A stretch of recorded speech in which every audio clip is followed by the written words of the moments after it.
8장 주일에는 가족 개개인이 그리고 온 가족이 함께 모여 주님을 찾음으로써 자신들을 공예배에 합당하게 하고 공적인 예배와 예식에 복을 내려주시기를 간구한 다음 가장은 자신이 인솔하는 모든 가족들이 공예배에 참석하도록 하여 온 가족이 교회의 일원이 되도록 해야 한다.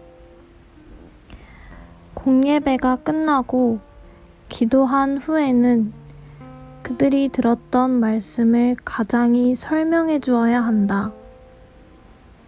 그 후에 나머지 시간에는 교리 교육과 하나님의 말씀에 관한 영적 토론에 할애토록 한다.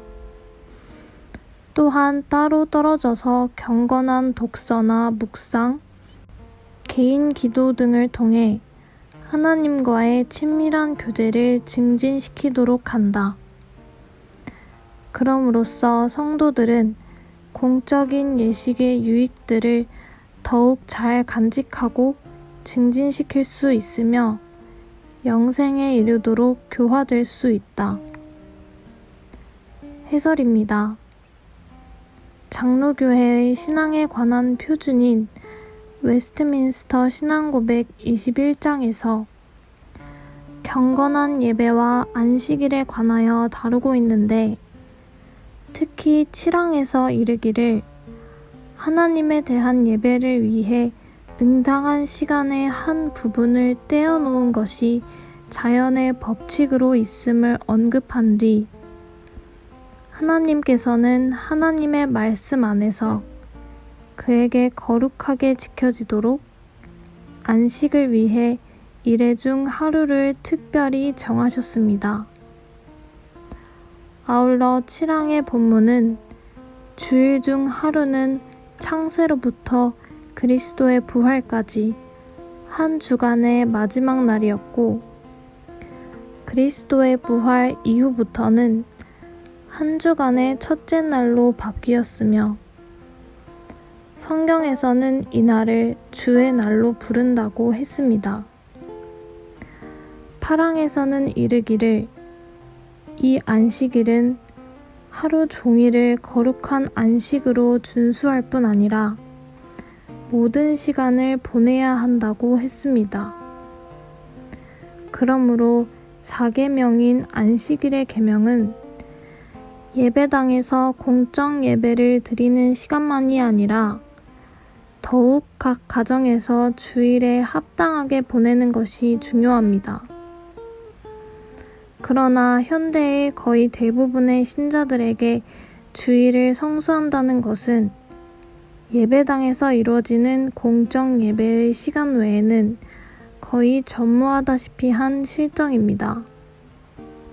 온전한 주일의 성수를 위해서는 각 가정에 돌아가서도 주일에 합당한 경건과 안식 가운데서 생활해야 하지만 사실상 예배당을 떠나온 순간부터 경건과 안식의 의무들은 전혀 실천되지 못합니다. 그러므로 스코틀랜드 장로교회의 가정예배 모범 8장에서 언급하고 있는 내용들은 주일을 합당하게 성수하는 신자들에게 가정예배가 얼마나 필수적인 것인지를 단적으로 보여주고 있습니다. 웨스트민스터 신앙고백 21장 8항에서는 경건한 예배와 안식일에 관해 언급하기를 이 안식일은 동시에 주님을 위해 거룩하게 지켜지는데 사람들이 그들의 마음을 합당하게 준비하고 그들의 일상적인 일들을 미리 정돈한 연후에 그들의 세상적인 일과 오락에 대하여 그들 자신의 행위, 말, 그리고 생각들로부터 하루 종일을 거룩한 안식으로 준수하여야 한다고 했습니다. 즉, 안식일로서의 1차적인 목적은 우리의 쉼이 아니라 주님을 위해 거룩히 구별하는 데에 목적이 있는 것입니다. 그러므로 구약의 안식일이 그리스도의 부활 이후부터 한 주간의 첫째 날로 바뀌어 주일로 불리고 있는 것입니다. 한편 요한계시록 1장 10절은 주의 날에 내가 성령에 감동하여 내 뒤에서 나는 나팔 소리 같은 큰 음성을 들으니 라고 기록하고 있습니다. 또한 주의 날에 관련하여 언급한 여러 성경 구절들, 그 가운데서도 고린도전서 16장 2절과 사도행전 20장 7절에서 각각 매 주일 첫날이라고 하여 그 날이 한 주의 마지막이 아니라 한 주간의 첫째 날이었음을 보여주고 있습니다. 그러므로 구약의 안식일은 주의 날로서의 연속성 가운데 있으면서도 동시에 그날 자체는 한 주의 마지막 날에서 첫째 날로 바뀐 것입니다.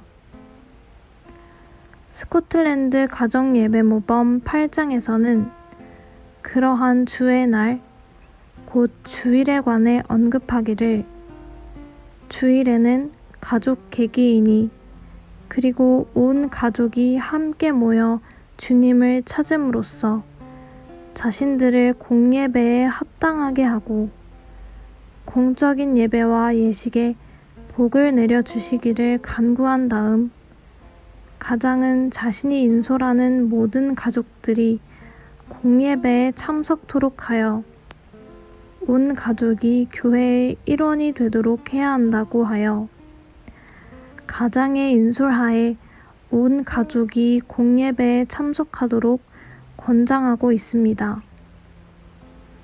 물론 오늘날 대부분의 장로교회에서 이러한 가장의 역할, 곧 모든 가족들을 인솔하여 공예배에 참석하도록 하는 일은 그리 흔한 일이 아니며 특히 어린 자녀들의 경우에는 대부분 교육부서라는 별도의 교회 부서에서 예배를 드리도록 하고 나머지 가족들 혹은 성인들만 공예배에 참석하는 잘못된 경우가 많고 그조차도 청소년 자녀들의 경우에는 여러 이유로 따로 모이는 일이 대부분인 실정입니다.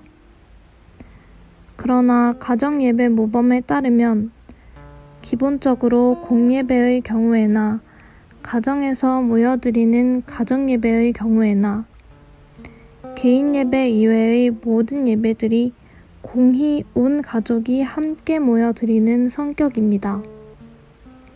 흔히 주일학교라 부르는 개별 교육부서로서 반성경적인 구조입니다. 이는 18세기 후반 영국에서 공장 노동자의 자녀들에 대한 교육 정책으로서 최초로 등장한 주일학교 운동에서 유래한 것입니다.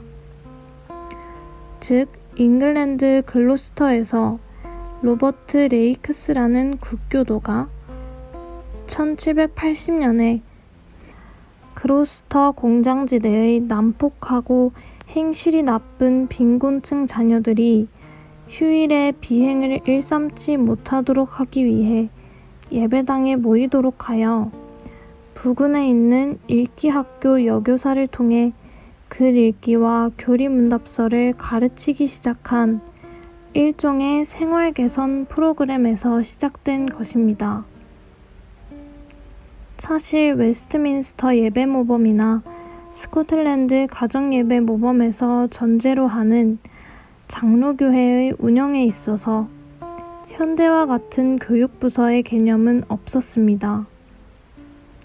무엇보다 자녀들에 대한 교리문답 교육은 학교의 교사들뿐 아니라 가정의 가장이 감당해야 할 중요한 역할이었는데 그런 점에서 가정예배를 통해 충분히 기초적인 교리문답이 잘 숙지되어 이를 바탕으로 온 가족이 공예배에 준비되도록 하는 것이 필수적이었습니다. 아울러 웨스트민스터 예배 모범을 준비하기 위한 자세들을 상세히 언급했는데, 웨스트민스터 예배 모범의 회중들의 모임과 하나님의 공적 예배에서의 그들의 행실에 관한 부분에서 회중이 공중 예배를 드리기 위해 모일 때에 사람들은 예배당에 모두 와서 참석해야 한다고 한 것처럼, 가정예배 모범은 더욱 상세히 기술하기를 가족 개개인이 그리고 온 가족이 함께 모여 주님을 찾음으로써 자신들을 공예배에 합당하게 하고 공적인 예배와 예식에 복을 내려주시기를 간구한 다음, 가장은 자신이 인솔하는 모든 가족들이 공예배에 참석토록 하여 온 가족이 교회의 일원이 되도록 해야 한다고 한 것입니다.